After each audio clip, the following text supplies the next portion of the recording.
Well, good morning, everybody, and happy St. Patty's Day. I was shocked when I realized that we were actually having a conference on St. Patty's Day. I'm glad no one looks overly intoxicated at this point. But if you do become so over the next 2 hours, we will take you out of the room and help you out. It's my pleasure to welcome you today to the kickoff of New York Water Week and the UN Water Conference.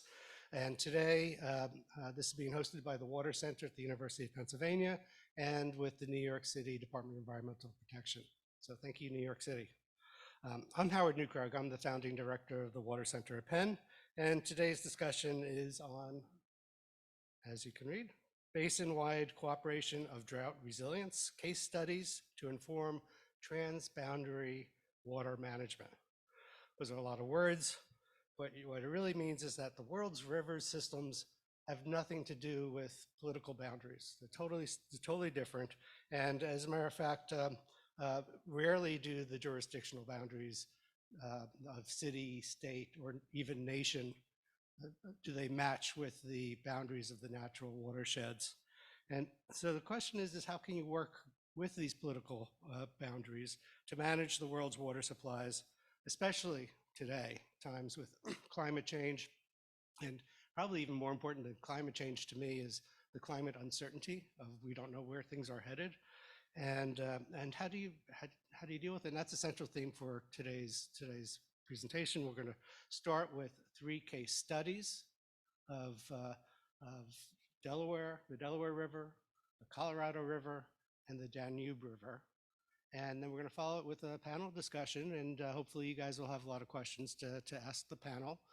And each segment's about 1 hour long. The Water Center is leading a UPenn delegation to the UN headquarters next week to participate in this UN's first gathering specifically on the topic of water since 1977. The conference's themes are water for cooperation, and water for climate, resilience, and environment. This and other similar events, both here and in New York City, will lead up to the conference, and really starting with this panel today, this morning. Next slide. Okay. I'd like to take a minute to thank all our partners and speakers for today and to support this event. And first off, New York City Department of Environmental Protection, Delaware River Basin Commission, Metropolitan Water District of Southern California, the Delaware Department of Natural Resources and Environmental Control, New Jersey Department of Environmental Protection, and the International Commission for the Protection of the Danube River. I'm really excited about hearing more about the Danube.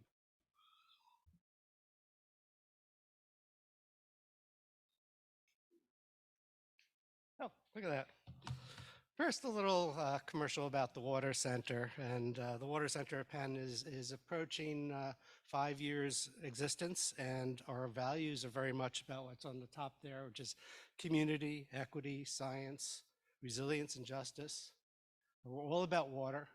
I come from a water utility background perspective, but we're looking at bringing people in a transdisciplinary approach to deal with these issues. And what we're really looking to do is first of all, recognizing water as a human right, and that has a lot of consequences associated with it. And second is community-centered solutions for both sustainability and resilience from flood, drought, and other water conditions.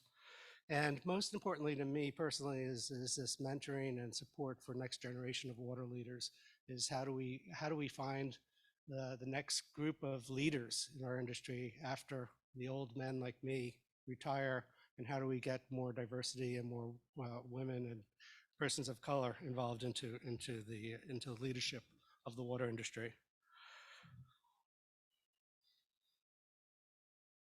Next slide, please. Okay, so this is basically this is what we look at: equity, community building, and water leadership. And the ways that we do that is basically through our research. We have a lot of mostly applied research. We don't do a lot of academic research at the Water Center, but we do a lot of work on the ground with communities and cities, and networking, engagement of community, and mentoring, again, about bringing next generation of water leaders on board. We'll do, next slide. Uh, We'll begin today with 3 case studies on the Delaware, Colorado, and Danube rivers. Following the presentations, we'll have this panel discussion on the importance of basin-wide cooperation, featuring a panel of speakers who will be introduced later in the program. But first, I'd like to introduce our co-host for today, for this event, and that is Rit Agarwala. How did I do there?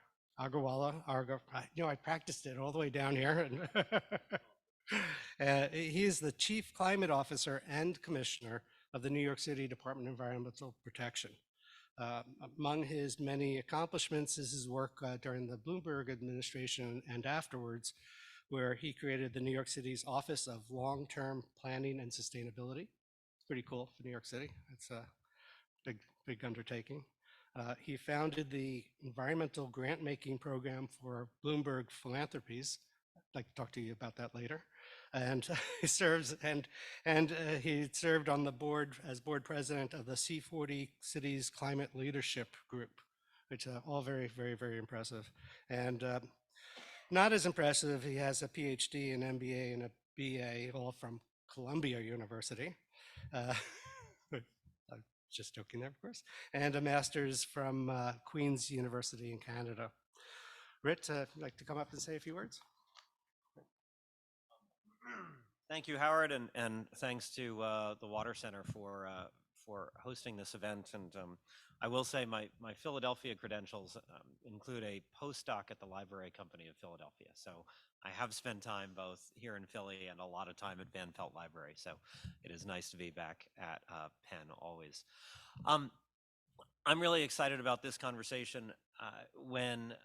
So DEP has been working closely with the Dutch government, which is one of the sponsors of the UN's water events next week. And when they first approached us several months ago to talk about how we could do something related to New York City and think about that in the context of a global conversation about water, the Delaware River was actually the first thing that came to my mind, because while New York City, I'm very privileged, we in New York are very privileged to have a world-class water infrastructure. We have a lot, I think, to learn from other parts of the world on how we manage this shared asset of the Delaware River Basin. We have a great institution in DRBC. We know it's a shared asset. But obviously with the challenges that climate change brings us, we have to be creative. We will have to adapt. We will have to think differently than we have in the past if we are all going to get through this together. And so there's a big opportunity for us to take inspiration from other parts of the world that have thought about this ahead of us, that may have thought in different institutional structures and with different assumptions. And maybe with even greater challenges where you didn't even have a national government to help you intervene, or a Supreme Court that was your adjudicator of last resort. But I think there's a big opportunity because the reality is that climate change is coming for us. It's coming for us fast. And while over the long term, as I'm sure Steve will talk about, the long-term projections for climate change in the Northeast suggests that there's more water here over time, but it also suggests greater variability, right? Which means that while we can be somewhat reassured that we don't have a structural permanent drought situation like parts of the American West, like Europe and others will face, we also need to do more than we have done, I think, over recent generations in terms of planning for the 1 or 5 or even potentially 10-year drought that we might face as a result of climate change. And so that's going to require us to work together. It's going to require us to realize that if we think about this as a zero-sum game, we will all lose.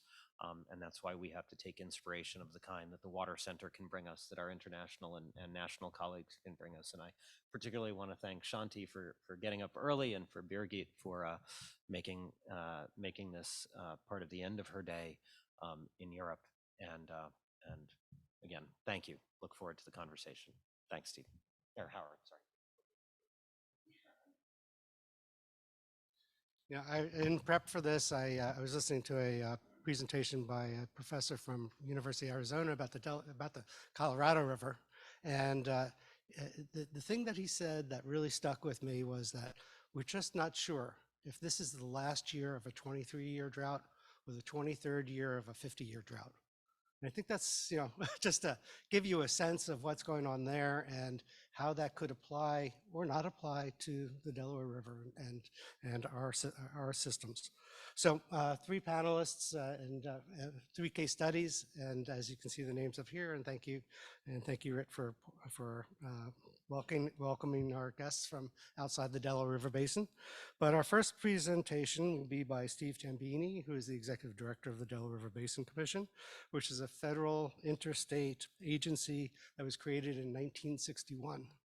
And Steve and his team at DRBC, they develop and implement the water resource plans, the policies, the projects that are being done on the Delaware River.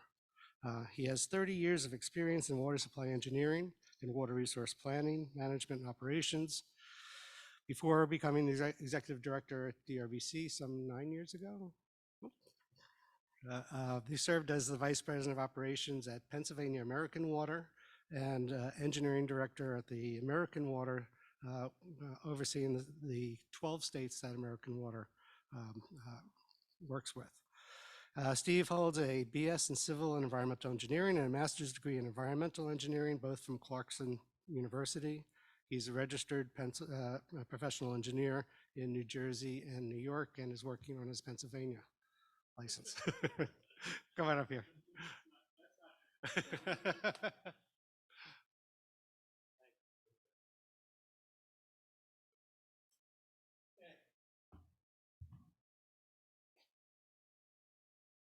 Good morning, everybody. It's certainly a pleasure to be here. Let's see if we can. So Howard talked about St. Patrick's Day intoxication. We're going to have a little knowledge intoxication here in a second. If we can, do I need to do something? No. Okay, so it's definitely my pleasure to be here to talk about a case study of drought resilience for the Delaware River Basin. Again, my name is Steve Tambini. I'm the executive director of DRBC. Really, I'm really looking forward to the presentations and the panel that's later. I hope to set the table for that panel so we can have more robust discussion. But what I plan to do, let's see if we can get this going, over the next few minutes is to talk about the setting in the Delaware River Basin, a little bit about the history of conflicts and some drought history.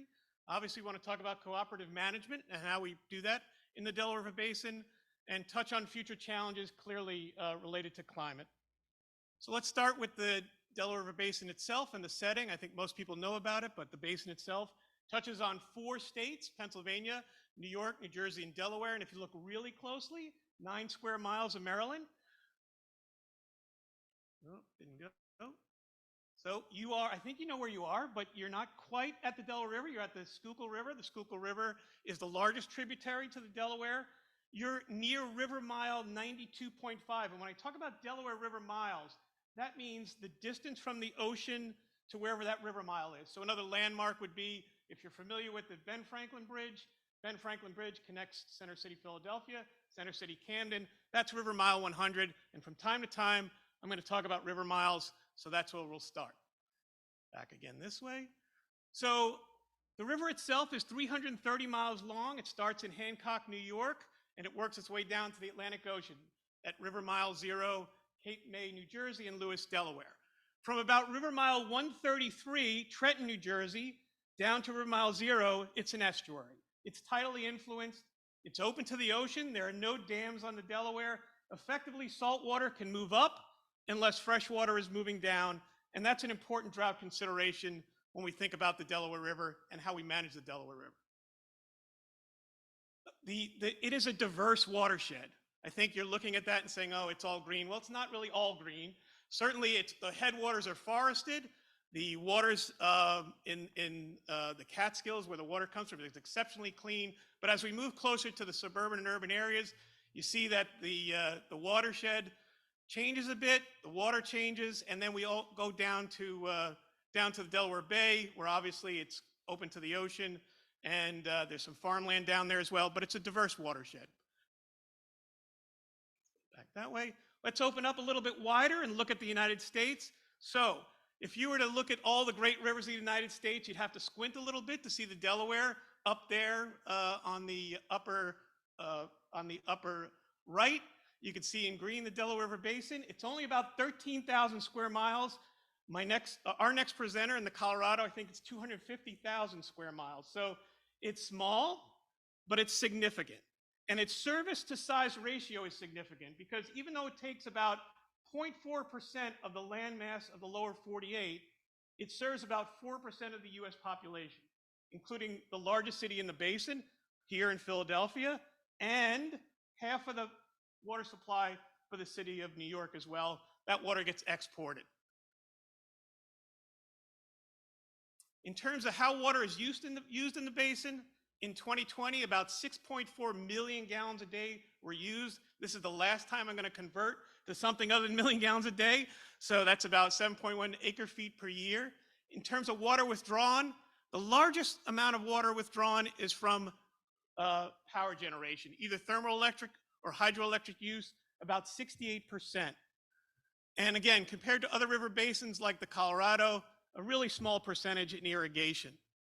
Now, if you look on top there, you can see that about 9% of the water withdrawn is actually leaving the basin through exportations to New York City and to New Jersey. That's called consumptive use. That's part of the consumptive use equation. What does consumptive use mean? It means water that's withdrawn from the basin but doesn't return to the basin. And again, when we think about drought resilience, consumptive use is an important issue, especially during low flows. The other big consumptive user, as you would imagine, is thermoelectric power for cooling water purposes. Whoops. Back up. So before we just go on to the history, as I said, the basin itself is relatively small scale. It's unique in terms of its geography and its hydrology, but it's nationally and regionally significant. About 14 million people in 4 states benefit from the Delaware River Basin and the vital resources that it provides. So let's talk about conflicts. Conflicts at times can lead to conflict and crisis at times can lead to better things. So let's at least talk about some of the conflict issues that we faced in the Delaware River Basin. So one of the big interstate conflicts issues started back when New York City was growing in the 20th century, and before that, the demand for water continued to increase. New York City is in the lower right there. And as it developed its water supply, it continued to get further and further away from the city itself until it actually crossed over into the Delaware River Basin and wanted to develop supplies in the 1920s. Tried to enter an interstate agreement with New Jersey, didn't quite work out. New Jersey ended up going to the Supreme Court, and ultimately Pennsylvania and Delaware joined suit in the Supreme Court. So back then, when states couldn't agree, where did they end up? They ended up in court. And because it was an interstate conflict, they ended up in the Supreme Court. The 1954 Supreme Court settlement is basically the foundation of some of the water flow management in the basin that we deal with today. So let me go over just some of the 4 corners of that. The Supreme Court decree in 1954 said New York City could export water out of the basin as long as it built reservoirs and also as long as it met a minimum flow requirement where the 3 states meet, 3 of the states up in that direction, Pennsylvania, New Jersey, and New York. There was a minimum flow requirement. It also provided for exportation of water to New Jersey. Their needs were growing as well. New Jersey was allowed to take 100 million gallons a day out of the basin for their needs through the Delaware and Raritan Canal. There's a bunch of other stuff that came through that decree. For example, a river master was set up to administer the decree. The river master is still in place today, and that's the U.S. Geological Survey, Office of the Delaware River Master. So there was a bunch of things that the Supreme Court decree didn't do, and one of them was droughts, and that's the bit of focus today, but also there was other interstate potential conflict issues related to flooding, related to interstate water quality, and there needed to be solutions to those conflicts as well. And that wasn't covered by the Supreme Court decree. So let's take a look at the drought history. What you're looking at here is a record of precipitation, annual precipitation in New Jersey. State of New Jersey is a decent representation of the Delaware River Basin. It's a good record. It goes back a long way. What you see there in the green line is the average precipitation in New Jersey annually. It's about 45 inches. You could also see that those lines going up and down, there are very few normal years. It's usually either below normal or above normal. That's typically the way we deal with water. Now look at the 1960s. You have a decade, almost a full decade below normal. In fact, I think it was 8 years in a row of below normal precipitation, and that resulted in the declaration of a drought emergency for the Delaware River Basin in 1965 to 1967. Subsequently, there have been other declarations of drought emergencies in the basin, and there have also been a whole bunch of drought warnings and drought watches. So the takeaway from this is that even though the West makes the headlines in terms of drought every day, this basin is susceptible to droughts. When there's a lack of precipitation, there's a significant amount of demand. Demands were growing at the time. Again, they've come down since. The basin gets susceptible to drought at times, and you can see that over this record. The other really interesting thing is, although the drought of record is the 1960s, tree ring analysis would indicate that there may have been droughts more significant than the drought of record. So the worst drought might not be the drought of record. So in the 1960s, the other thing that happened was, as I mentioned, we have an estuary from river mile 133 to river mile 0. Again, salt water wants to move up unless fresh water is moving down. In the 1960s, that became a problem. The salt front, the transition where salt water meets fresh water, is typically hanging around Wilmington, Delaware, river mile 70, Delaware Memorial Bridge. This particular year in the 1960s, it got up to river mile 102, upstream of the Ben Franklin Bridge. River mile 110 is where the city of Philadelphia's drinking water intake is. Now, there's a lot of other salinity concerns, but except for drinking water, there's certainly corrosion of intakes, there's aquatic systems, there's oyster fisheries, there's potential for saltwater intrusion into local aquifers, but there's a very big concern about protection of the drinking water intakes. So this was a problem that needed to be addressed. In fact, now there's even a drinking water intake on the New Jersey side that serves 4 counties in South Jersey. So let's flip here a little bit. Let's go from an era of conflict to an era of cooperation. How did things come together? Why are we not back at the Supreme Court? We haven't been in the Supreme Court since 1954. That's the one that applies at this point. So cooperative management, and I will say it gets complex at times. That's true. Began in 1961. The gentleman seated all the way on the right, I think you're familiar with, might have been a little bit busy in 1961, but somehow this region, this asset was important enough, and the issues that were facing this region in terms of droughts, floods, and water quality were important enough to the governors to get the attention of President Kennedy. And they signed the Delaware River Basin Compact. So now what's a compact? A compact is an agreement between the states, and in this case, the federal government became a member as well of this compact, but it's also law. It has the force of law, this agreement, to cooperatively manage the resource. It's not only federal law, it was concurrent state law as well. So the compact sets up for the Delaware River Basin Commission to provide for the planning, conservation, basically the joint management of the resource. The compact also provided that the DRBC set up a comprehensive plan for many other issues. I'm just going to focus on water supply and droughts today. So here's the other great thing that the compact did. It really provided a tool for cooperative management in the future. Because while the DRBC was given this broad authority to allocate the water resources of the basin without regard to political boundaries, so in a shared way, it set a boundary around the Supreme Court decree. And it said, you commission, you cannot change the Supreme Court decree unless the parties to the Supreme Court decree unanimously agree that you can do that. So that the commission is not necessarily the decree parties, right? There's a lot that are the same, the 4 basin states. New York City is a party to the decree, but the federal government's a party to the commission. But it allowed this tool. Congress gave the basin community a tool to say, you don't need to come back to the Supreme Court all the time, which was the way it used to happen. You can, if you can get the unanimous consent of the decree parties, change the provisions of the decree parties. So this was an important tool for adaptive and cooperative management that we continue to use today. So they did. Again, think about that 1960s example, saltwater, drought, The only flow target was the one that the Supreme Court set up in Montague, New Jersey. There was really no drought management plan at all. The decree parties got together in the 1970s with the decree parties being the 4 basin states and the mayor of New York City got together and said, we can do better. We can make a recommendation to the commission and work with the commission to set up a drought management plan to manage this resource better.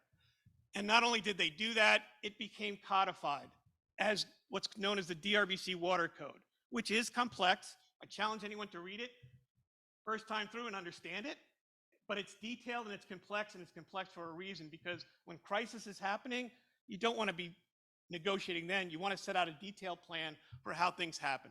I'm not going to go through the whole drought management plan, but I'm going to touch on a few things that have been incorporated in this plan that we still use today that are important for water resource management. So basically, you've got this issue of, okay, we have a flow objective at Montague, New Jersey that were set by the Supreme Court where the 3 basin states meet, but we need another one because we're concerned about salinity. We need another flow target. So a flow target was set in Trenton, New Jersey at the head of tide, and that flow target was established under the DRBC Water Code, not by the Supreme Court. We also came up with a system to make sure that as we monitor what is going on with the combined storage in the New York City reservoirs, that's our drought indicator, basin-wide, that we take action. And what's the first policy action? If we're into drought, the first policy action is preserve fresh water. If we can, let's try and preserve fresh water. How can we do that? We're going to reduce those flow objectives. You've got 2 flow objectives, one Montague, one at Trenton. If we reduce those flow objectives, we can keep water in the reservoirs. So as we continue to go down through those drought management stages, we're going to continue to lower those flow targets. But we've got salt. We've got to also monitor the salt front. So if you got down to a drought emergency, what happens is the script gets flipped a little bit. We're actually now saying, okay, we're going to increase those flow objectives because salt water wants to move up. We need more water to push down. But the good part is we've got some more assets, more reservoirs that we can tap into under the DRBC Drought Management Plan, and I'm going to talk about that on the next slide.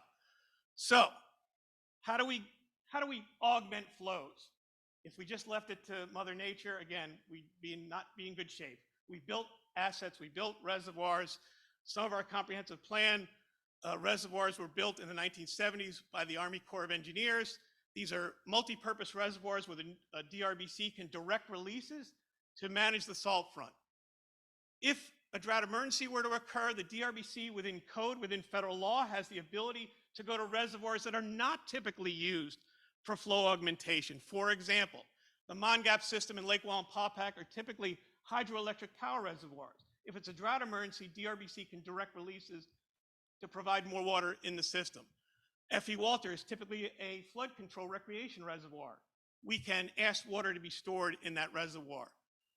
We also, again, New York City water supply reservoirs generally are to meet the flow target, meet New York City supplies, but there's also an opportunity at times to request water from the New York City reservoirs as well, and New York City reservoirs have to meet the changing flow requirements, flow objectives also. Plus, as I said earlier, we're also concerned about consumptive uses. So there was a reservoir that was built in New Jersey called Merrill Creek. The DRBC has a power policy for consumptive use, meaning that during a drought or during low flows, they have to provide makeup water. If they want to continue to operate their power facilities, they have to provide makeup water for their cooling water needs. And the way they do that is they store water in reservoirs anywhere. Many of them do it in Merrill Creek Reservoir, which happens to be in New Jersey. Most of the power facilities in Pennsylvania talks about the interstate nature of what we have going. So has it worked? Yeah, generally it has worked. So we talked about before that salt front got up to about river mile 102 during the drought record in the 60s. If you look at since the DRBC Drought Management Plan was put in place, the maximum salt front location has been river mile 90. So we've got some additional protection from salinity intrusion. So that's a good thing. Also, the other tool in the toolbox that the decree parties use, again, collectively with DRBC, is something called the Flexible Flow Management Plan.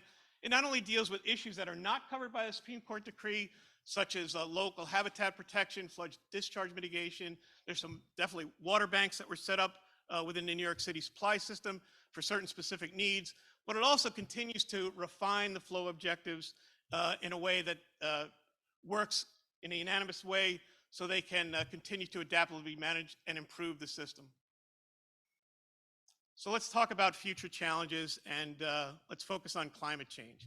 I think Rit had mentioned that, or maybe it was Howard, I can't remember, that in New Jersey and in the Delaware River Basin, basically I think when we think of climate change and the water cycle, we're thinking about more precipitation, higher temperatures, but more extremes. So yes, there probably will be more annual precipitation, but again, we expect to see more extremes in flooding and droughts as well. So as I mentioned, we are using the drought record for planning purposes, but the worst drought may have occurred before the drought record itself. So basin-wide, what do we think about? We certainly think about temperature and precipitation, its impact on stream flows, evapotranspiration. Certainly in the upper basin, we think a lot about what that means to snowpack and when snow melts, and how that delivers water downstream. What I'm going to focus on, again, is salinity intrusion, because sea level rise is certainly a concern because, as we said, the estuary is open to the ocean, and we want to make sure that we're protected against salinity intrusion. There are lots of different sea level rise projections that are out there. I just picked for this presentation the NASA Interagency Team projection that talks about a 0.5 meter of sea level rise by 2060, 1.2 meter sea level rise by 2100. You can see some of the other projections that are on both sides of that. But just as a point of discussion here today, that's for the intermediate emission scenario, again, from the NASA Interagency Team.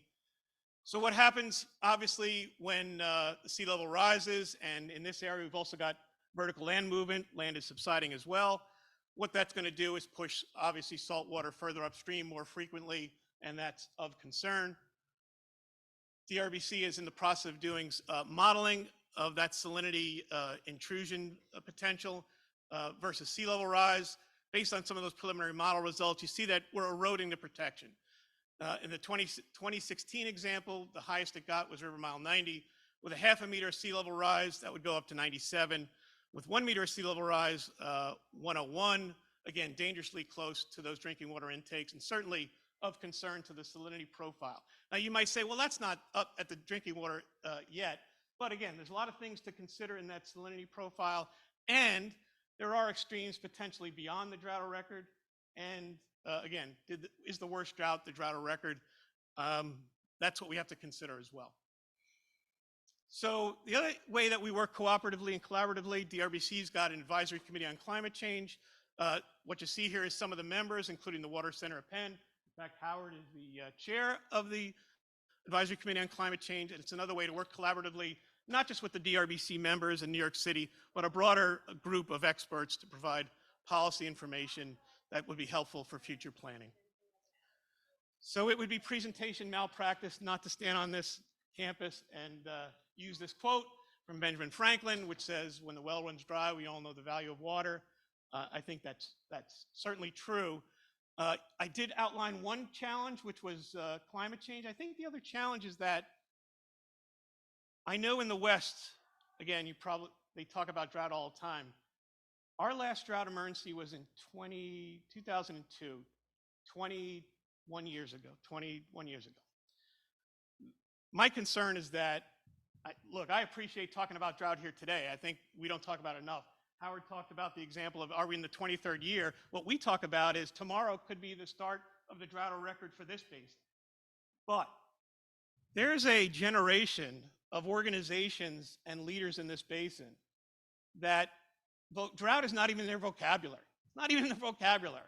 People who tend to say they care a lot about this basin really don't think about drought that often. So I'm very much appreciative of being able to discuss drought resilience, very much appreciative of being here, and certainly looking forward to the panel and the other presentations. Thank you.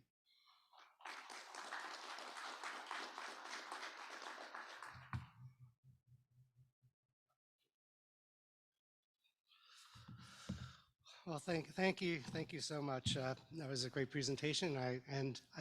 I've seen presentations on the DRBC and the drought management And I learn something new every time, and it's no different this time. Very nice presentation. Our next speaker is Shante Bruzette. She will be speaking to us over Zoom. Hello, Shante. Good morning. Good morning. Good morning. And thank you for being here. Shante is the Colorado River Resources Manager for the Metropolitan Water District of Southern California, which is a major water supplier and wastewater treatment utility in Southern California. It's a very interesting place. I was out there about a month ago and got to see their pilot of water reuse, taking water from the wastewater plants and recycling it into clean water that then goes into the pipes to hopefully replace a part of the Colorado River water. Her work is centered on the development of a drought contingency plan agreements within the cities of Southern California. But she previously worked, and this is kind of interesting here, as Assistant Attorney General for Colorado, focusing on protecting the state's Colorado River entitlement, which involves interstate, federal, tribal, intrastate, and matters related to the U.S.-Mexico treaty. And before that, she served as the Assistant Attorney General in Arizona, and where she represented the Arizona State Land Department's water rights associated with the state's nearly 10 million acres of state trust land. She earned a BA at the University of Arizona and a JD from the Arizona State University. And what a wealth of experience you have, and we're very lucky to have you here today. So without further ado. Thank you. Thank you. I appreciate that introduction. I'm going to share my screen.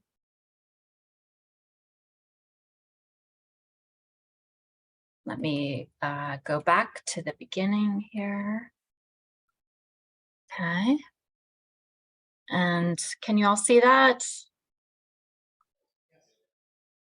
Okay, great.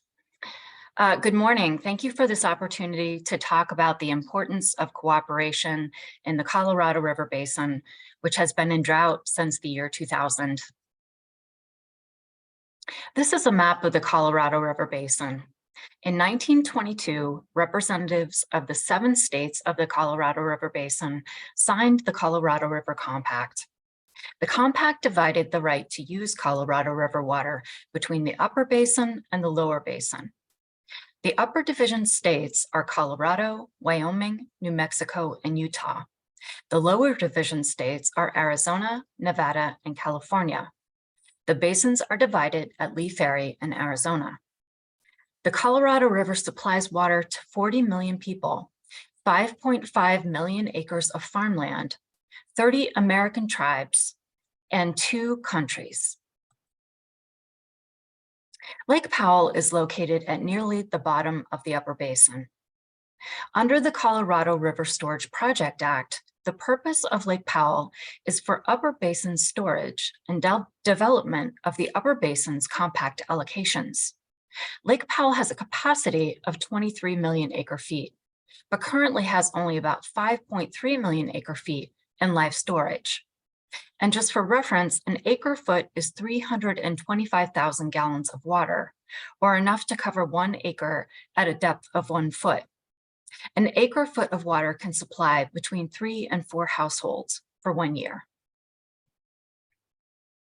Lake Mead, unlike Lake Powell, is above the lower basin water users, and whereas most water users in the upper basin take water directly out of the stream, under the Boulder Canyon Project Act, water users in the lower basin may only take water by releases from Lake Mead made pursuant to a contract with the Bureau of Reclamation.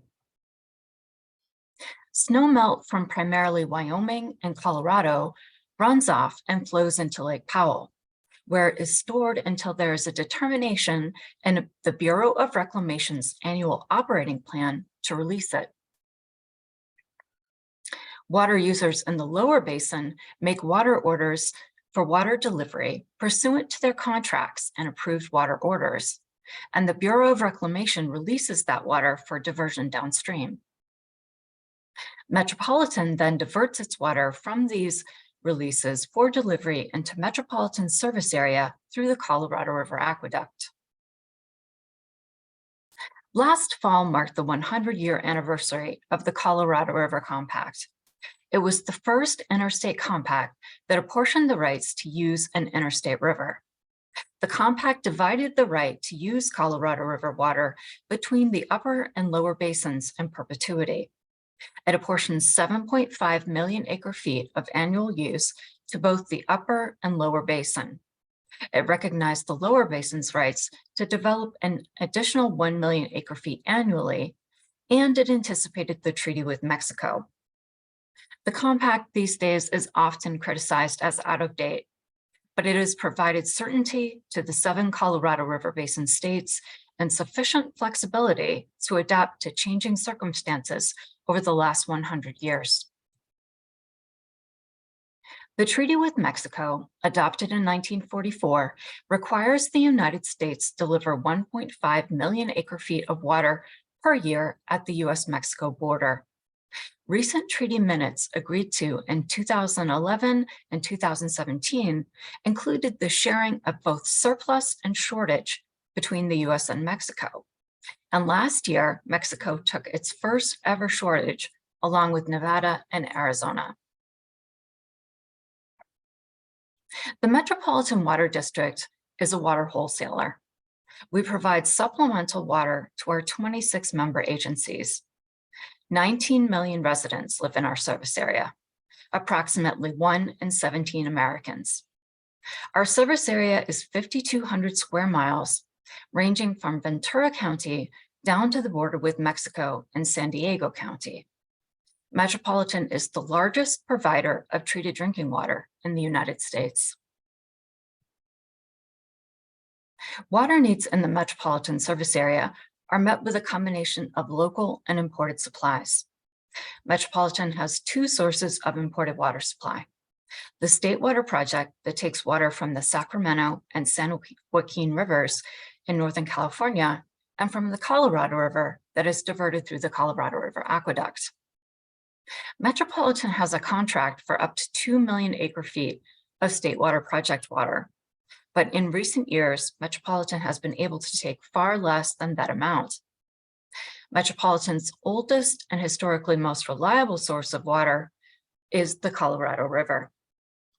Metropolitan diverts Colorado River water through the Colorado River Aqueduct, which we own and operate. The aqueduct has a capacity to carry up to 1.25 million acre-feet per year. Especially in years like 2021 and 2022, when California was in a severe drought, the Colorado River is a vital source of water for Southern California. Metropolitan supports conservation throughout the Colorado River Basin. In California, we have partnerships with irrigation districts, with the Quetzon tribe. In the lower basin, we have funded the Pilot System Conservation Program, and we are currently funding conservation in Arizona as part of the 500+ plan. We also have conservation partnerships with the upper basin and with the Republic of Mexico. Lake Mead has been declining since the drought started in 2000. But states, water users, and federal partners in the lower basin have worked together in a variety of different ways to conserve water and slow the decline of Lake Mead. These efforts were successful and managed to stabilize the lake from 2014 through 2020, keeping the lower basin out of shortage for 6 years by adding a total of 65 feet to Lake Mead. Unfortunately, especially poor runoff into the system since 2020 resulted in the first ever lower basin shortage in 2022. As you can see on the left side, precipitation over the past 3 years has been 81 to 91% of average. But this precipitation has resulted in runoff of just between 37 and 58% of the 30-year average. This led to a fast and steep decline in both Lake Powell and Lake Mead. Reduced runoff efficiency may be the result of long-term aridification due to climate change, posing a long-term risk to water supplies. The Bureau of Reclamation created this slide to show the critical elevations at Glen Canyon Dam, which forms Lake Powell. Last year, Lake Powell declined below elevation 3525 for the first time. Elevation 3525 is intended to allow operation of the dam above power pool. The U.S. Bureau of Reclamation has never operated Glen Canyon Dam much below 3525, and the team at Reclamation has indicated that there are concerns about the formation of vortexes and cavitation at the outlet works of the dam if Lake Powell is operated below that elevation. Reclamation put this image together to show key elevations at Hoover Dam, which forms Lake Mead. Lake Mead has been at elevation 1043 in November last year and has gone up 2 feet since then. If Lake Mead declines below elevation 950, Reclamation's ability to generate hydropower and make full water deliveries to Arizona and California will be reduced. Below elevation 895, Hoover Dam wouldn't be able to release water or generate power. This is a situation that water users, power contractors, states, and the federal government all want to avoid. When forecasts began showing the risks of Lake Powell and Lake Mead declining to critical elevations, we took action. In 2019, Congress, the lower division states of Arizona, California, and Nevada, the upper division states of Colorado, Wyoming, New Mexico, and Utah, as well as the Republic of Mexico, took action to protect critical elevations in Lake Powell and Lake Mead through adoption of the Drought Contingency Plan. Unfortunately, the very low runoff over the past 3 years has been well below what was modeled in 2019. Given this situation, additional actions were taken in 2022 to reduce the decline of Lake Powell and Lake Mead. The lower division states and Reclamation entered into a memorandum of understanding to add or retain 500,000 acre-feet of water in Lake Mead in both 2022 and 2023, known as the 500+ plan. Reclamation and the upper division states also took action to protect Lake Powell that included releases from upstream reservoirs and reduced releases to Lake Mead. At a June hearing of the Senate Energy and Natural Resources Committee, the Commissioner of the Bureau of Reclamation identified the need for the Colorado River Basin water users to reduce their use by 2 to 4 million acre-feet annually, starting this year, approximately 15 to 30% of current uses. The Commissioner asked the Colorado River Basin states to develop a consensus about how to reach that goal by mid-August. The 7 basin states worked through the summer to reach an agreement, but did not reach a deal by the mid-August deadline. Then in November, Reclamation published a notice of intent to prepare a supplemental environmental impact statement, or SEIS, for the 2007 interim guidelines. The notice described possible changes to volumes of Lake Powell releases and lower basin shortages. Representatives of the Colorado 7 basin states met frequently during December and January, but were unable to reach consensus on a single set of modeling assumptions for the SEIS, leading to submission of a 6 states alternative and a California alternative. This led to a lot of news stories about the conflicts between California and the other Colorado River Basin states. And while it's true that there has been disagreement about the approaches that should be used over the next few years, there is still opportunity to reach a 7 states consensus before Reclamation finalizes the SEIS, which is expected to happen before the August 24-month study is issued in mid-August. Sometime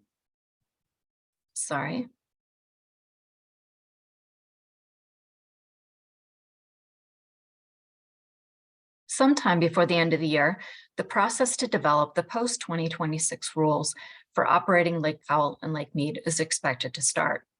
The new rules will need to be in place before the end of 2026. The Colorado River Basin has been in drought since 2000. This year's snowpack in the Colorado River Basin is above average, but even if the drought ended, climate science is indicating that runoff into the river in the future will be lower than it has been historically due to long-term aridification. Given this, it is expected that water users of all sorts across the basin will need to agree on long-term cuts in use. But Colorado and the 6 states have offered different approaches to managing the reservoirs over the next few years. The 6 states' alternative proposes making significant cuts, including assessment of over 1.5 million acre-feet in system losses. Whereas California's alternative focuses on voluntary compensated conservation through 2026 and imposes additional cuts only if necessary, pursuant to an existing set of laws known as the Law of the River. I would like to finish my presentation by highlighting one way that Metropolitan is planning for future water reliability, especially with drought and climate change. And this was mentioned in the introduction. We are currently planning to, in the planning stage, to develop a regional recycled water program called Pure Water Southern California. The program is a collaboration between Metropolitan and the Los Angeles County sanitation districts. And just to clarify, Metropolitan is a water provider. We're not a sanitation district, but we are partnering with a sanitation district for this project. Here are the project components. Wastewater flows to a wastewater treatment plant, much of it in Los Angeles County, to the Joint Water Pollution Control Plant. This treated wastewater from the wastewater treatment plant, which currently flows to the ocean. Instead, that water would go to an advanced water treatment plant where it's further purified to drinking water standards. The water could then be used for 3 purposes. It could help replenish groundwater basins. It could be provided to industries in the area that use a lot of water in their processes. And it could be sent to 2 of Metropolitan's water treatment plants where it would mix with water from the Colorado River Aqueduct and the State Water Project, go through water treatment process, and be delivered to our member agencies through our distribution system. The program would provide a new purified source of water for Southern California. This is the first time we are developing an in-region water supply. At full build-out, the program would provide a total of 150 million gallons per day of purified recycled water, or 168,000 acre-feet, enough for 500,000 homes. This would be one of the largest programs of its kind in the world. Pure Water Southern California is a collaboration between Metropolitan and a broad range of partners, including wastewater, groundwater basin managers, Metropolitan member agencies, and perhaps most significantly for the Colorado River Basin, with the Southern Nevada Water Authority, Central Arizona Project, and Arizona Department of Water Resources. The project is currently in the environmental planning stage, and our partners in Arizona and Southern Nevada Water Authority are contributing to the environmental planning costs. This collaboration is a reminder that even when disagreements arise, there's still opportunity for water users in the Colorado River Basin to work together for the benefits of the system. This concludes my presentation. I would be happy to answer any questions. Thank you.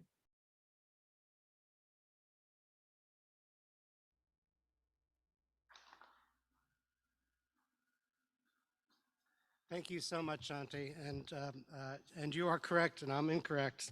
I always knew that Metropolitan Water was a drinking water utility, but when I went to the facilities, it just looked like it was all part of Metropolitan. So I'm glad you corrected me and found that Los Angeles Water Sanitation District also is a large part of this. Our next speaker is Birgit Vogel. She is the Executive Secretary at the International Commission of the Protection of the Danube River. She is a water resources expert for over 20 years. She has worked across Europe, India, Southeast Asia, China, and Africa, covering many transboundary river basins like the Danube, the Mekong, and the Ganga, and many more. Her presentation will be about the Danube River Basin. Birgit. Thank you very much for the introduction. I'm going to share the screen with all of you now.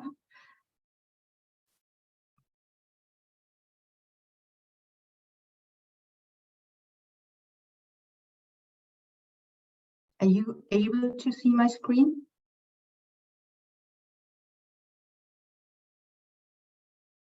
Can you already see my screen?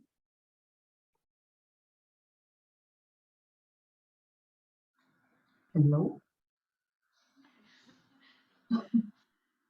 Okay. I'm not sure if you can see my shared screen. Can you give me a short sign? Okay, now I got it. Sorry for that. So thank you for the introduction. And I will provide an overview in my presentation on transboundary management in the Danube River Basin, also addressing climate change adaptations and what we are doing regarding drought measures and resilience. A short introduction in the beginning of the Danube River Basin. You can see the map of Europe here, and this is the Danube River Basin. There's a big cutout of it as well. It is a very large basin of 800,000 square kilometers. And just to give you an impression, this is 10% of Europe's surface area. So it's really one of the significant river basins in Europe. And what makes it also very special, it's the most international river basin in the world that is shared by 19 countries, and almost 80 million people live in the Danube River Basin. The diversity in general is very high in the Danube River Basin. If we only speak about the contracting parties to our convention, the basin is shared by 9 EU member states that have to follow the EU legislation and policies. And there are 5 non-EU member states, by the way, also including the Ukraine, who are of course not obliged to implement the water framework of the EU, for example. However, they committed to implement the EU directives as far as possible under our convention. The legal framework we are cooperating in is the Danube River Protection Convention, which has been signed in 1994. So we now have a short impression of the Danube Basin, and here are some images. The source of the Danube on the left top, in Germany, pictures of Austria, the Danube in Hungary, Romania, and the last big picture at the bottom is the Danube Delta, which consists of 3 delta arms and is a biosphere resource. Of course, we do have a lot of pressures in the Danube River Basin, and those pressures stemming from anthropogenic activities started about in the mid of the 19th century, when population started to grow and measures have been taken regarding infrastructure, channelization of the Danube itself, draining of the area into the tributaries, then the construction of hydropower schemes, navigation, and so on and so on. And of course, pollution emissions from agglomeration started to increase over the time and are still challenging the water quality. But however, the ICPDR, the International Commission for the Protection of the Danube River, and its contracting parties are jointly responding to those pressures, and we have a lot of tools and mechanisms in place. So besides our cooperation mechanism that is led by heads of delegations, and we do have 8 expert groups dealing with the different challenges, we do have a transnational monitoring network that is operated on the transboundary level, and that is in place since the beginning of the ICPDR. We also have a joint Danube survey that is in place since 2001 and taking place every 6 years, where the Danube is jointly sampled from its source to the confluence with the Black Sea. We do have a lot of guidelines in place for sustainability when it comes to navigation, when it comes to hydropower, but also agriculture. And we do have a climate change strategy in place, and I will come to that in a bit. Our vision in the Danube Basin is that we are aiming towards cleaner, healthier, and safer waters. And this is being done by the implementation of the Danube Protection Convention and also supported by two key directives of the European Union, the Water Framework Directive and the EU Floods Directive.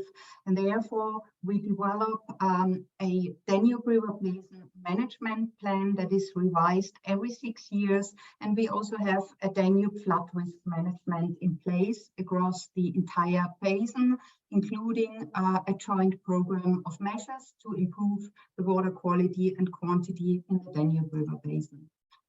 What are we looking at in the Danube River Basin Management Plan? We do have 5 significant water management issues that are of key importance and that we are jointly tackling. This is organic pollution, nutrient pollution from agriculture, hazardous substances pollution, hydromorphological alterations, including alterations stemming from hydropower and navigation. And we also have the effects of climate change as a significant water management issue and addressing droughts, water scarcity, and extreme hydrological events. I want to show you some of our key achievements before I come to the topic of droughts. And these achievements look at the time frame 2009, when the first management plan came into place, until 2021, when our third management plan has been adopted by the contracting parties. And I want to show you the improved basin-wide wastewater treatment. If you look at the map at the Danube River Basin on the left-hand side, the blue dots indicate where proper and functioning wastewater treatment has been in place in 2009.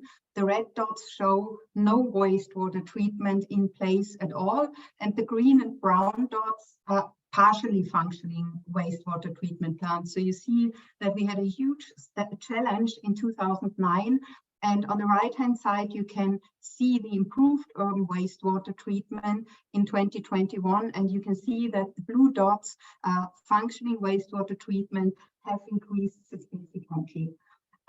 In figures, this means that we succeeded to reduce organic emissions from urban agglomerations by 60%.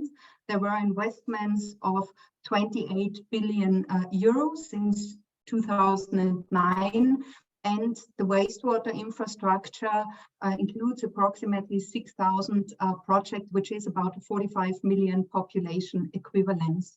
If we speak about nutrient removal, we succeeded to reduce nitrogen emissions by 30% and phosphorus emissions by 50%, and additional investments of 12 billion euros have been made.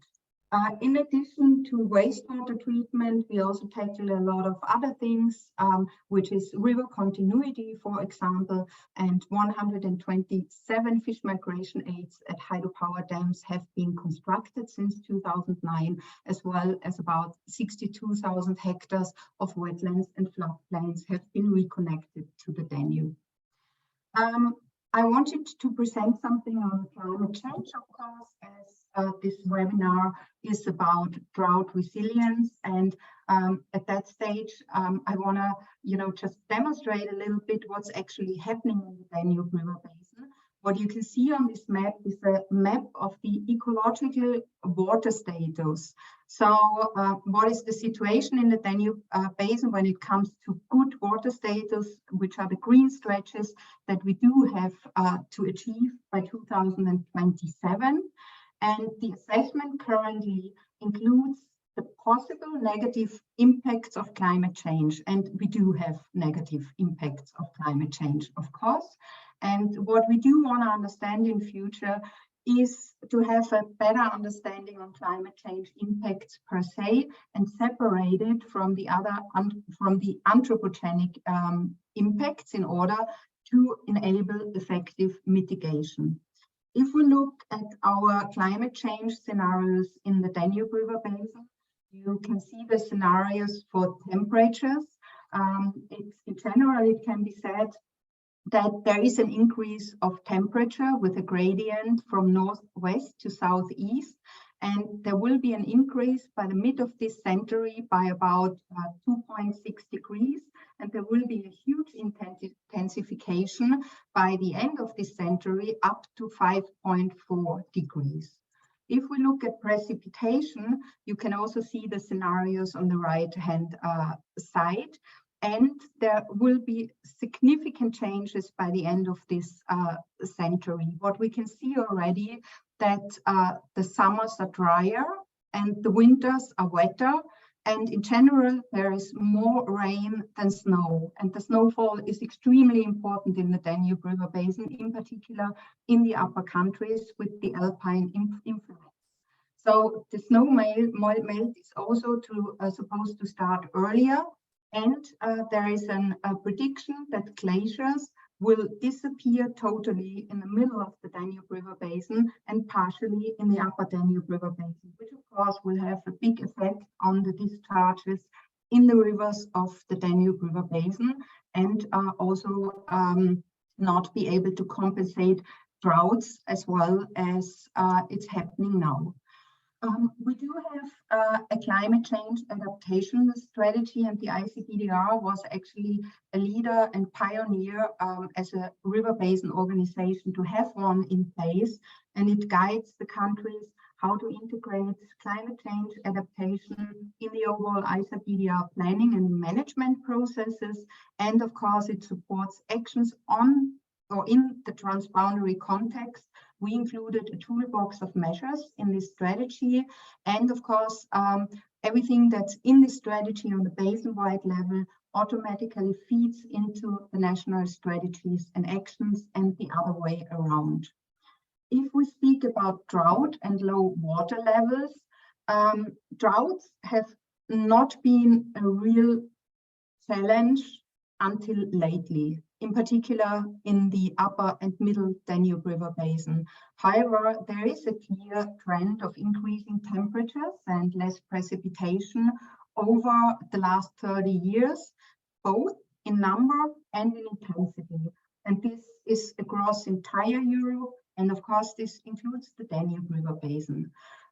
So what this means that extreme events, no matter if it's drought or low flows, became increasingly frequent, and the last summer of 2022 were really an eye-opener for us, because the droughts have been as extreme as never before. Navigation stopped in Bulgaria and Romania for 7 weeks, which of course is an economic impact. And we could see that droughts already started in spring, and then they expanded and got worse in early August, reaching a peak. And it was this combination of lack of precipitation, of course, and extreme heat waves that started in May 22. So all the discharges in Europe have been affected. And I wanted to show you some maps. You on the left side, you can see the standardized precipitation index in the beginning of August. It's a study of the Joint Research Center of the European Union. And you can see that Spain and France have been affected, but on the right-hand side, where the Danube River Basin is, there are big spots of effects regarding droughts over Germany, the Czech Republic, Croatia, the Balkan countries, Serbia, Romania, also the south, not the south, but the southwest of the Ukraine. And the other map, the brown stretches, show the rivers that were really exposed to high drought effects. So you see, that was the situation in August 2022. And of course, there were impacts on the ecosystem, no matter if it was aquatic or terrestrial, and there were impacts on water uses, for example, reduced stored water volume with impacts on hydropower. Navigation, I mentioned that, was affected, and reduced summer crops yield. And of course, in general, over the last year's economic losses were already significant, and the topic of droughts is now really high on the agenda of the ICPDR. It was not tackled that intensively before, so we are somehow starting in baby shoes in comparison to the Colorado River Basin that has been dealing with droughts for such a long time. For us, it's a rather new topic, and we want to undertake water dialogues with the users, navigation, hydropower, and agriculture, because it is a concern of us that measures that the water users will be taking across the basin may not be in line with the aims of the ICPDR and our guidances. So what's currently in place within the ICPDR is a climate change adaptation and a significant water management issue on climate change. There is no comprehensive overview on droughts and low flows, but of course, a lot of the European institutions are working hard and intensively on that topic already. And as I mentioned beforehand, actions on droughts have been initiated in our plenary meeting in December 2022. And the aim is to ensure climate and water resilience. We want to understand what are actually the needs of the Danube countries, which countries are concerned more or affected more than others, what are the legal response mechanisms, and to get an overview as well, what is happening in other EU river basins, but also in river basins beyond the European territory, and from river basins like the Colorado or the Mekong and the Ganga River Basin in India. So what we also want to gain is an initial overview on possible negative impacts from drought and low flow, and speak more and introduce, as the European Union is doing in general, on climate-proof infrastructure development. And I'm coming to my last slide, where I want to outline some next steps. We aim to increase our knowledge on the transboundary level on well-informed climate change adaptation, and to ensure future action, to discuss the way forward to better understand drought dynamics and what are the implications for the entire Danube Basin, and of course then discuss and implement multi-purpose measures. So it's very important to have an integrated assessment in both our management plans, the River Basin Management Plan and the Flood Risk Management Plan. And there will be a lot of emphasis given to involve the relevant stakeholders and the sectors for which climate change and drought effects are really important, and where mutual measures will have to be taken. So I hope I was able to provide an overview of what's happening currently in the Danube River Basin. I thank you for your attention, and I will be more than pleased to involve in the discussion and of course answer any questions.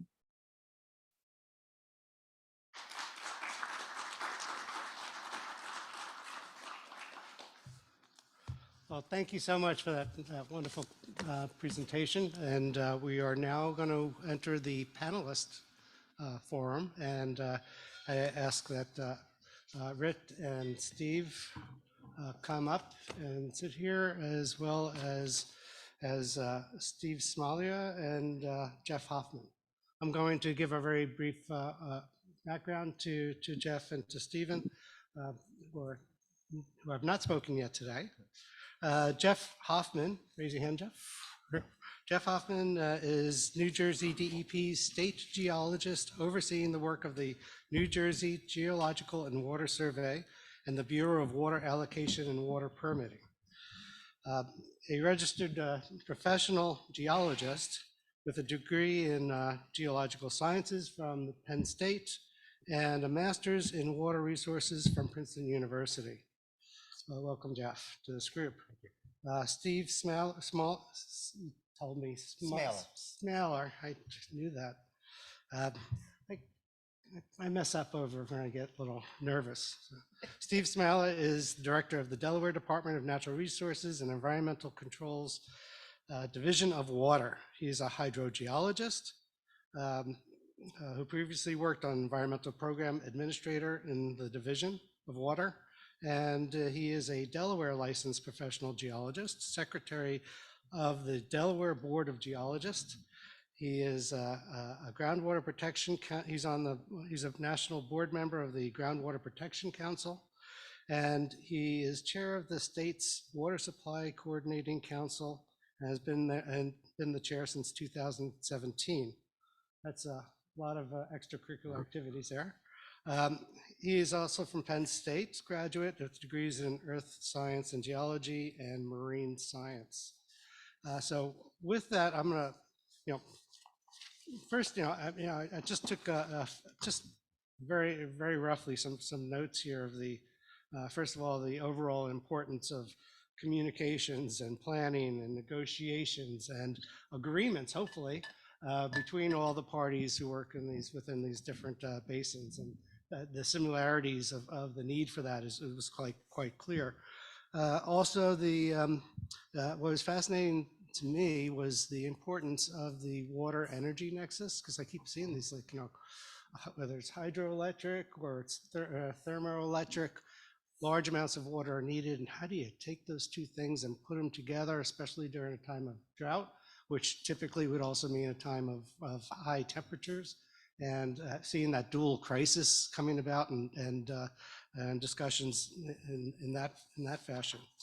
So the first question is to the members who are here at the table, because the question is about, you just heard some really interesting presentations about the Colorado River and the Danube River, and wondering if there was any lessons learned or any insights that you have from these presentations that can apply to the Delaware River.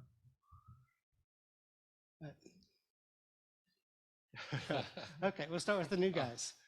I'll start. I think it shows that our current system, our current regulatory and management system, is not as flexible as it needs to be. In the face of climate change, of more or less precipitation, greater droughts, we understand as water managers there'll be different stresses on the system, different demands, different water needs. When we are bound into a regulatory and legal framework that doesn't change, it makes it very hard to change to the new conditions. In the Delaware Basin, we can, with unanimous consent of the decree parties, modify our operating parameters, which is a huge advantage in our basin. I'm not saying we get there easily or without a lot of discussion, but we can do that and have done it in the past. So that flexibility is a major point in our, I think, not in our favor, but as an operational tool, it is extremely significant to have that flexibility. Thank you. And I'd like to add that one of the things that was apparent to me in the presentations is, it's corny to say, but we're all in this together, but the scaling of it to me is pretty apparent, right? Being from Delaware, we are in the Delaware River Basin, we are the, I guess, Mexico of the Colorado, or the Moldova of the Danube, right? But we are also on the front line of this. It's all consolidated and condensed, right? And so whether you're looking globally or very locally, we have the very same issues as to the value of water and how you communicate that around some of these issues, right? It's very difficult, to get that consensus, whether talking about the 7 states out in Colorado, or I'm talking about 3 counties in Delaware, right?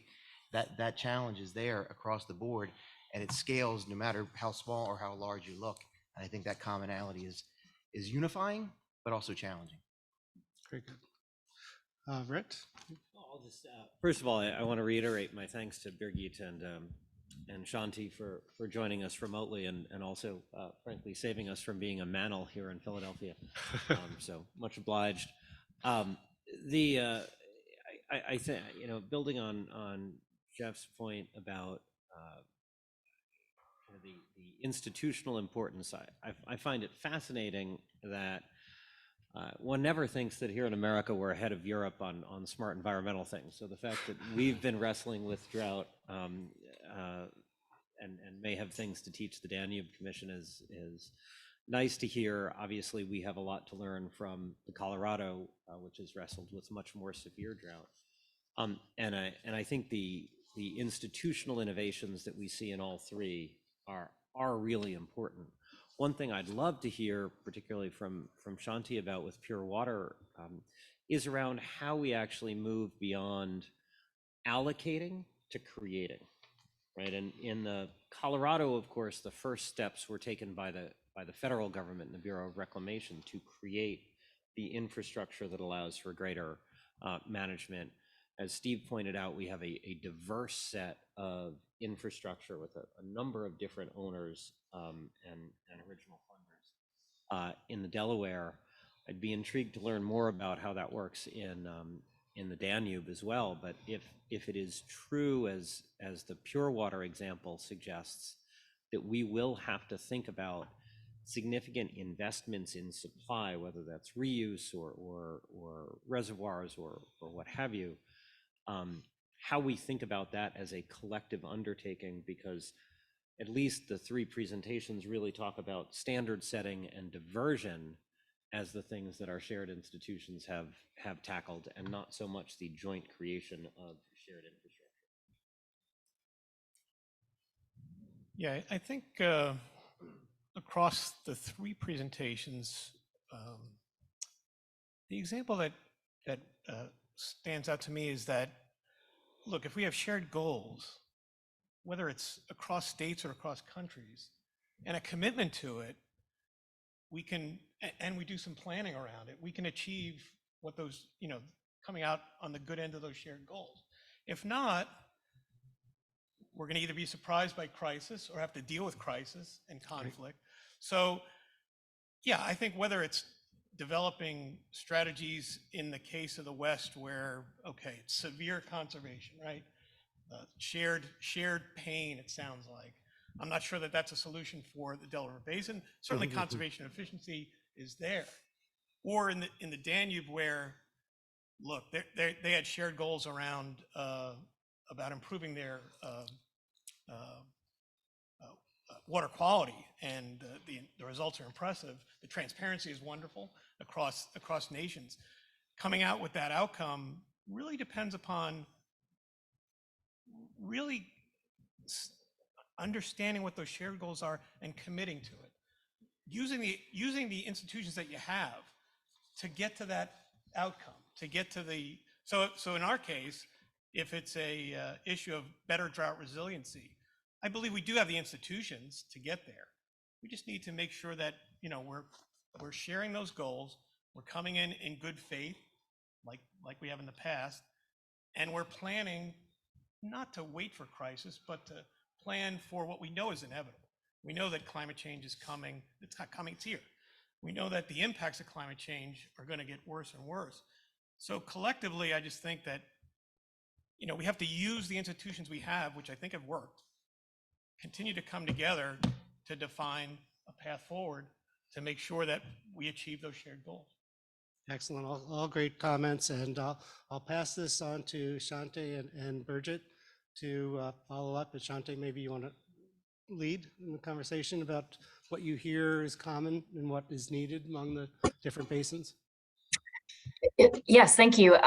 So I would offer some of the examples that we've used in Metropolitan, both within our service area and opportunities that we see in the larger Colorado River Basin for making water supplies that are currently not usable for potable water into potable water supplies.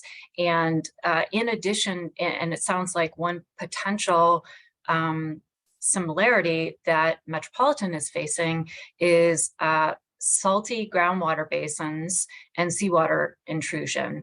And one success story that we've had in Orange County is the a large-scale groundwater desalination, which has made a groundwater basin that was otherwise too saline to use for potable water usable for potable water. So that's one opportunity that we've looked at. And I'm not sure it's as relevant, but for your basin, but for the Colorado River Basin, there's a lot of opportunities for efficiencies that we haven't undertaken. And this is one way that it seems like Europe is ahead of us in the development of agricultural yields that are very high with much lower water uses. In the West, there is still a lot of opportunity to improve agricultural efficiency. And in the Colorado River, 80% of the consumptive use of the water is by agriculture. So we are looking at opportunities for augmenting supply, as well as implementing conservation in areas of urban and municipal use. But there's also a lot of opportunity, I think, there, and has to be a lot of improvements in agricultural efficiencies as well. Great, thank you, Shanta. Yeah, Birgit? Yeah, I think also in line with the other statements that have been made, I think it's very important when it comes to drought to further shape the shared goals, in particular on the transboundary level. In the Danube River Basin, we have this significant water management issue, but that's about it. If we look at our legislation, and I'm not sure what the US legislation looks like in that context, the EU Water Framework Directive does not address water quantity directly. It addresses it indirectly. So if lack of water has an effect on good water status, then it has to be taken into account. So what we expect in Europe, that the Water Framework Directive will be reopened and address water quantities more directly. And I'm sure that we will soon speak about water resilience here in Europe.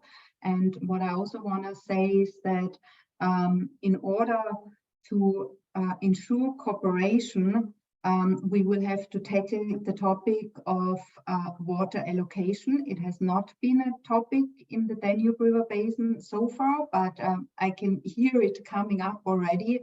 And therefore, we pay a lot of attention to the dialogue with the different sectors in order to be prepared and ready when there will be the need to allocate water.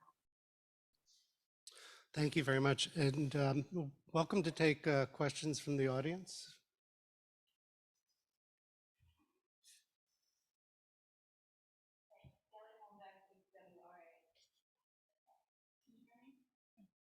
If there were a data stream or a data set or a technological advancement that would be helpful to you, what would that be?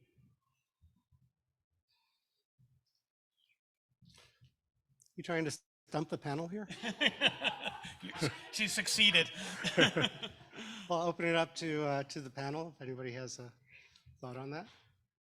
Almost the exact opposite, a crystal ball into what's about to happen. You know, the context of being able to monitor is great, monitor the data coming in, but to be able to convert that to a prediction, you know, on the scale that we're talking about, that's the challenge, right? As a modeler, always wanting more data, more resolution to it, whether it's precipitation, temperature, distribution. We have a phenomenal, you know, meteorological network throughout our state where I can start looking at soil moisture in you know, kilometer grids. I still don't know what's going to happen, right? So the data coming in are great. I think if I had to say one thing, it's a little weird to look at this, is being able to have availability to long-term, high-quality historic data to use that to project, because we have a lot of data, but it's not easily available. Great. Anybody else? I'll just make the observation, and I confess I don't know about how this works in the city of Philadelphia or in New Jersey, for example, but in New York City, we have tremendous data about water consumption, right? We have complete universal metering with automatic meter readers that send us data on household consumption or water meter consumption every 4 hours, which is as much or more data than we could ever make use of. What it makes me think about in the context of a drought is how can we react to that when we see usage patterns? Because the ability to act on data is really what matters. If you can't act on data, then more data isn't helpful. But as we think about drought, you know, we're talking here at the basin level, so we're thinking about allocations. It really does come down to that ultimate level at the household.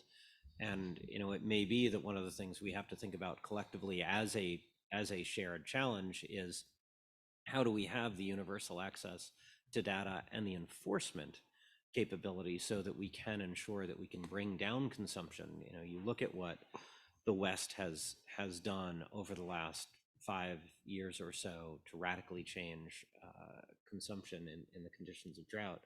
That is where the rubber meets the road at the end of the day, because of course we can do storage on the one hand and consumption on the other hand. Those are the two ways you really manage extreme drought. I would add that I think that we have really, really good data on water demands. We have good measurements on rainfall, precipitation, on stream flows, on groundwater levels. All these things are easily accessible to the water planners and the public through the various websites. What is not as defined is all these human impacts on the ecosystem. I mean, if there is a drought and we try to meet our demands for water supply, what impact will that have on the stream flow, on the aquatic ecology, you know, on the wetlands?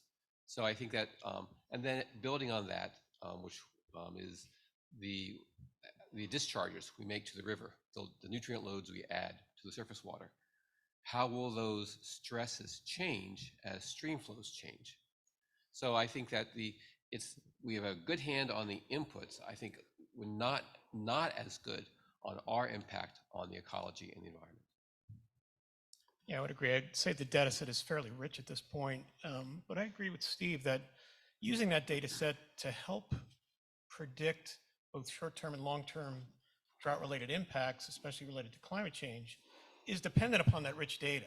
So, you know, I think collectively, there's a lot of people working on climate models and how that translates down to the water cycle and ultimately down to how in our case, how the Delaware Basin operates. But having those models be more confident, perhaps maybe there's some additional data that could help that. I just building on again at the basin scale, that would be helpful. But at the consumer scale, yeah, I don't think consumers know exactly how much water they're using, right? So it would be fascinating if you could just look at your phone and say, you know, did I use a lot of water yesterday, or what does that mean? And maybe during a drought that, again, on a basin scale, considering a lot of that water gets reused, may or may not help a lot, but it does intrinsically get people thinking about the value of water, right? And not just that, look, if you turn on the faucet, it's always there. You go down to the river, it's always there. So what's this drought discussion about, right? We got other things to worry about in Delaware Basin, but drought, because it's always there. So what are you guys talking about? Why are you meeting here today? So if people would think about their water use a little bit more and consider that, again, today might be the start of the next drought,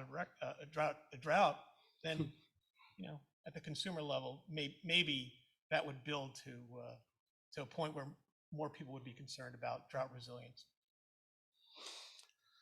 Colorado, Danube, anything to add to this conversation? Sorry, I couldn't hear the question. Can you repeat the question, please? If there were a data set or a technological advancement that would be helpful to you, what would that be? So a data set, no, but forecasting, it could be improved. Our forecasting, we rely on forecasting for planning, and it's always wrong. Every year it's wrong.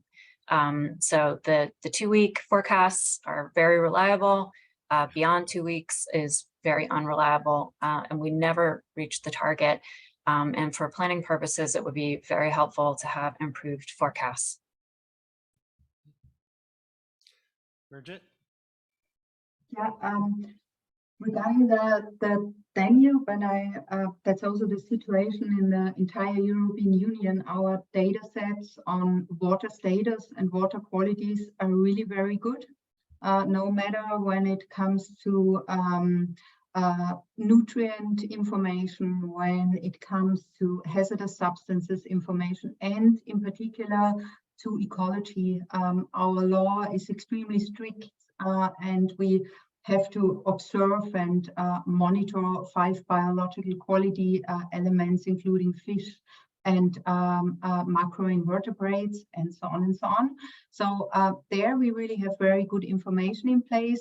When it comes to quantity, of course, we are looking at environmental flows for many years, but getting data on water abstractions, for example, beyond large hydropower dams and so on, there we definitely do have still a big demand to improve our data collection and the related assessments. Very good. I'm gonna come back in with a question. I really liked what I'm paraphrasing Rhett, but moving from allocating and conversations about allocating to conversations about innovating and how those things fit together. And you know, I have a whole list here of things of innovation that's needed. How do you make water? How do you make fresh water? And there are a few ways now. One is wastewater reuse, recycle.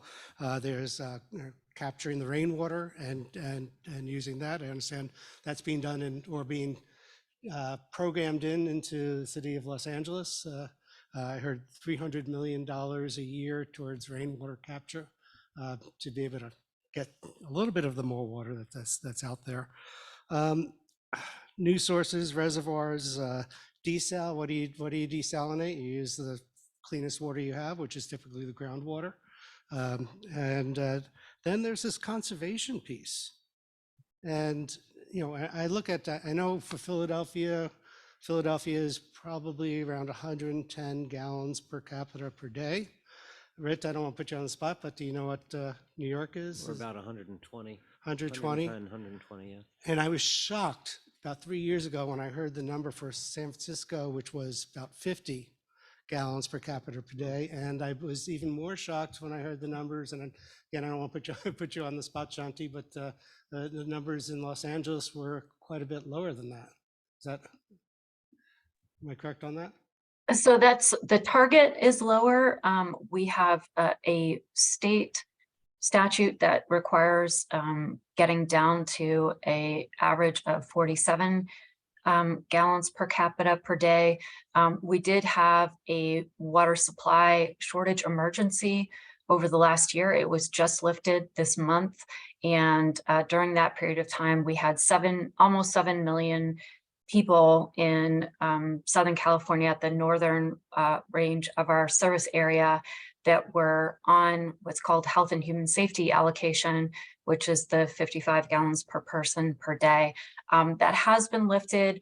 Our average for the region is more like 110 gallons per person per day. But one difference I would point out is that people in our region, unlike in the Northeast, are watering their lawns all year. And that's where most of our municipal water goes to, is outdoor irrigation. And so it's going to be higher in southern places than it is in northern places. Gotcha. And what about places like Las Vegas, where they have an active program to replace lawns with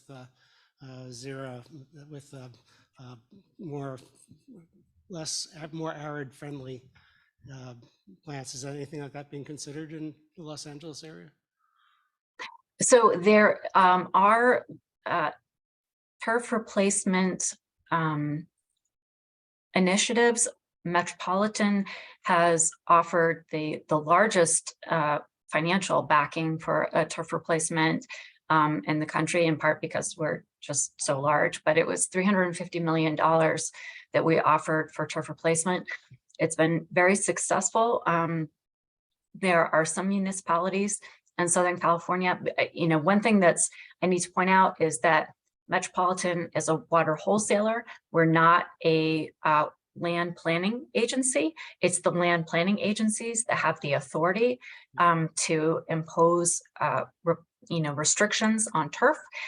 So we don't have the authority to do that, but there are some municipalities that are doing that, and we do offer large incentives for residents to replace their lawns with drought-resistant plants instead.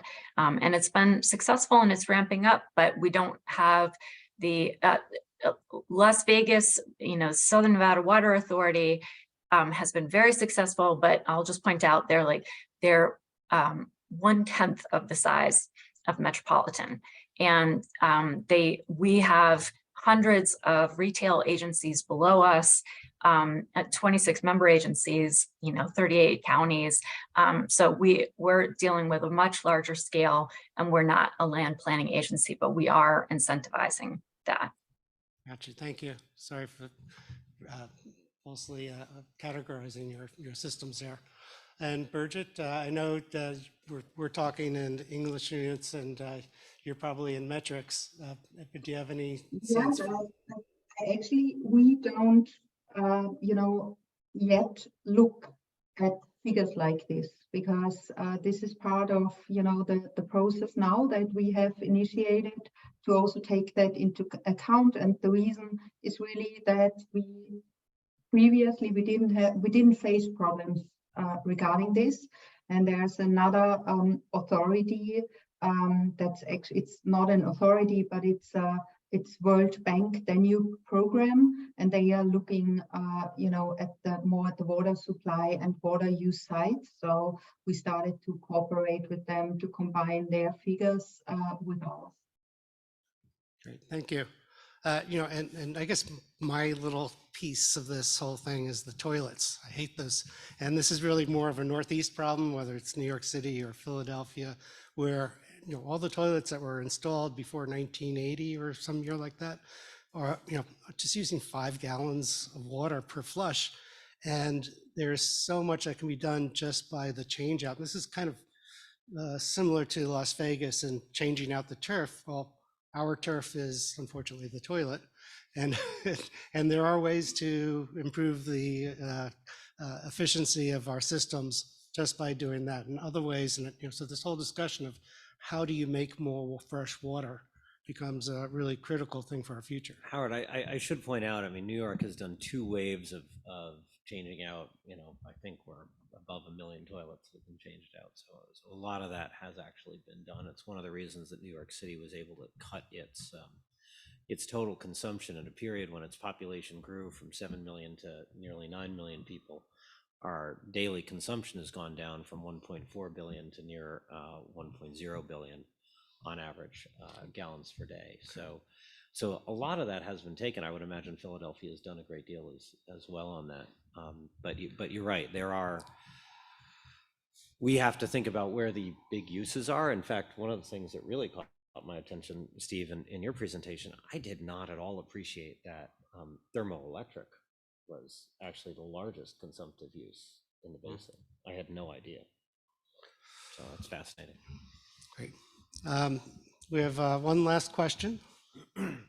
Hi, I'm Benji Smith. I'm a grad student here at Penn, and I'm curious about we're talking about drought resilience, and we've mostly talked about supply. We're kind of talking about the demand side at this point, which I think is interesting. And I can think of a few reasons why demand uncertainty would be difficult with drought resilience, whether that be upzoning Long Island, where the aquifers are already being drawn down, or when it comes to issues around thermoelectric and the switch to green energy, which I'm not an expert, it's not my area, but I would imagine that will put less stress on water resources in the Delaware, as we're no longer burning natural gas, but instead we're using solar panels. So just curious if you guys can speak about how we think about the demand side a little bit further, and how that plays into the drought equation. Well, in New Jersey, the demand side for thermoelectric dropped dramatically in the late 1990s, but that was a conversion from coal-fired plants to natural gas, because natural gas needs much less water for cooling than coal. So that was a huge impact. The major coal plant in Trenton on the Delaware stopped withdrawing water, and that was evaporating a huge amount of water every day. So now we're more into natural gas as a replacement, and that certainly has some demand for water evaporation. When we finally change over in the near future, hopefully, to green energy, that will drop it even more. So we are hopeful we're moving in the right. We know we're moving in the right direction. The question is how long it will take us to get there. But we are much more resilient than we were 20 or 30 years ago. Yeah, I would say in our basin, there's no question that water efficiency as a policy is good policy, right? For a lot of different reasons. Considering what Rich said, the same trends that they're seeing in New York City, we're seeing in the Delaware Basin. The peak water demands have already passed us. Water efficiency is taking place.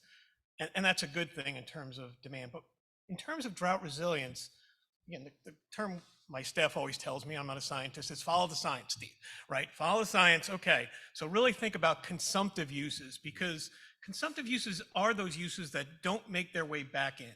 So yes, we can save water and we should. There's a lot of reasons why at your house you should save water. The supply chain for just treating water, from energy, chemicals, transportation, and then treating on the wastewater end is long, right? And that all adds up to climate issues as well. So there's great reasons for water efficiency, but we need to think about consumptive uses as well. So again, a lot of that water that gets used in our house, except for irrigation, does make its way back. That's not a bad thing. But where does it make a difference? Where does it make a difference from a consumptive use standpoint? Jeff talked about there is a trend in changes in terms of thermoelectric power. Demand is going down, but consumptive use is staying about the same. So we're monitoring that pretty closely. The good news is it's not going up. Our other consumptive uses are exports. Mm-hmm. My two colleagues here, right? And that's governed under the Supreme Court decree. So yeah, again, if the demand for exports go down, that's good too, because ultimately that helps the basin collectively. So water conservation as a tool during droughts is a great thing as well, right? You can put in water conservation and cut back on demand. And again, that's part of the drought management plan for the basin. People are going to cut back as the drought gets worse. But you really have to follow what's going to make a difference for this basin. Innovation, again, in and of itself is a wonderful thing also. Desalinization was brought up. Most of our wastewater plants do not discharge to the ocean. In New Jersey, in the Atlantic Basin, they do. Yeah. In the Delaware Basin, they go right back. So yeah, unless you wanted to import water from the Atlantic Basin into the Delaware Basin, it's a net, it's not a net increase necessarily. So, or if you were concerned about salinity intrusion, could you put desalinization on water treatment plants? You could. That doesn't necessarily help the salinity in the river, right? Doesn't help the oysters. Again, you could say, look, the salinity is just going to change and you're going to deal with that over time and let it happen. Or you can say, as a management team, how do we make sure that we're managing the salinity to where we want it to be in the future, and not just saying, okay, we're going to let it happen and then we're going to put in desalinization. So those are the questions that are still unanswered, but big questions about the future. So innovation for innovation's sake is cool. Traditional stuff is cool too. More storage, more reservoirs, more water, more infrastructure, learning from the past, that has worked in terms of managing the basin's water resources. So we're open to all of them. And I think we have to collectively, again, make sure that we have shared goals and understand how to achieve those shared goals and follow the science so that we do. Very good. And I think unless there's something urgent that anyone needs to say as a last word, I think Steve, you just said it. And I would like to thank you all for being here, especially Bridget for being up. I don't know what time it is there, but it's past working hours, I'm sure. And welcome. It's 5, so it's fine. Okay, all right. Well, Shanti, I guess it's about time for you to start working. Very good. And so thank you both so much, and thank you all from the panel here. One nice Thank you. round of applause.